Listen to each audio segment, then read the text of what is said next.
Afternoon, ladies and gentlemen.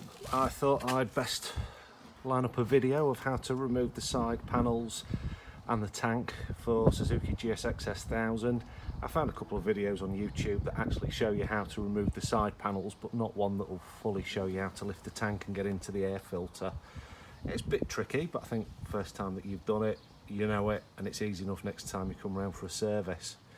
So as you can see at the minute, I've got the tank down just to show you how things look together. And obviously we should have the panel up here. I've already pulled it off. Just to show you the inside, you've got these poppers here and up here, and these obviously correspond to the holes on the tank here and then down here on the frame. So first thing that you need to do is actually pop those out, get them away from the fairing in the tank. And once you've managed to do that, you're going to come down to these little pegs here on the radiator and the other popper down here. So you're going to want to pop that off. And then once you have these slots here that you can just see lined up next to my thumb and above it, they're going to slide off the radiator. Now you may find that they're a little bit sticky because they are put on with a bit of grease and they've been there for a while. But with some gentle persuasion they will come off, but don't feel the urge to just rip at them because you are going to break your fairing. So just to remind you, there's a popper here and a popper here that you need to release, and then you need to release the poppers here, here and here, and then slide it away. Once you've done that, you can then start looking at removing the tank and covering. Now what we have here is a little pin popper, and this sits up here in this hole, and you've got one either side of the ignition housing on the tank. So when you've done that, you've pulled those out, you're going to be able to start removing the tank. Now this isn't such a difficult job. You're also going to find that you need to be careful pulling it out because there are these little holes in here that correspond to these clips. You don't want to go breaking those. These parts don't come cheap if you do break them. So when you come down to the tank, you will notice in here, these are the holes where you've got some 10mm hex bolts.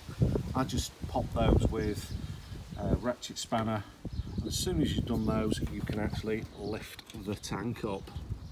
Now you'll see that I've already removed the box, and that was a bit of a swine to get in there. You're going to need a large screwdriver hex head, and you're also going to need a small hex head Phillips screwdriver because it does get a bit awkward in there, particularly round here where you've got to get the hex screws out. Actually removing the filter is not too difficult. You just lift it up and it comes out. So just slide that back down to avoid any dirt getting into the airbox. And what you can see here is the top of the airbox. So this is the front near the ignition here. So you've got those two, then around the side you have three here, two more at the back, and we have a couple more on the side. At that point your airbox won't lift, because you're gonna have to get in here to this little devil. I had to muck around by lifting the tank up, and I used a spar of wood to actually hold it, and then that way I was able to gently lift it up. I've found that taking the sensors off does make it a bit easier, and this is the sensor module that sits like that. I think once you've got that off, it's pretty easy to work on. Now that I know how to do it, I'll actually oil up my filter before I take the bike apart. It took me about 40 minutes figuring out little bits, but actually when you know how to do it, you're talking 10-15 minutes. So whilst that's been removed, you can actually get to work on your filter. You see that I've bought a K&N filter just to get a bit of extra filtration and a bit more horsepower hopefully out of the bike. So I've sprayed that with oil, and I'm leaving it 20 minutes just to make sure that it's bedded in, and if there's any missed bits I'll give it another spray over and then put it in place. I bought a K&N charging kit, and it came with the cleaner and the filter oil, but unfortunately it is a spray cleaner and oil. I think you get it on the filter a lot better.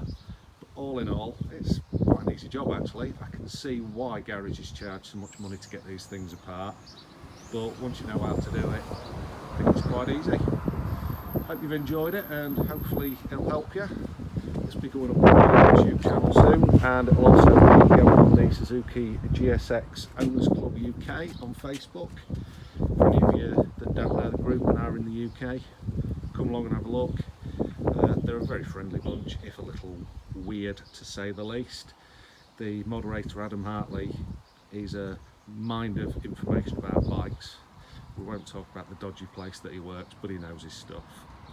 And every Friday is Banter Friday, where you're guaranteed a good laugh, if not a spit roasting for joining on Friday. Cheers guys.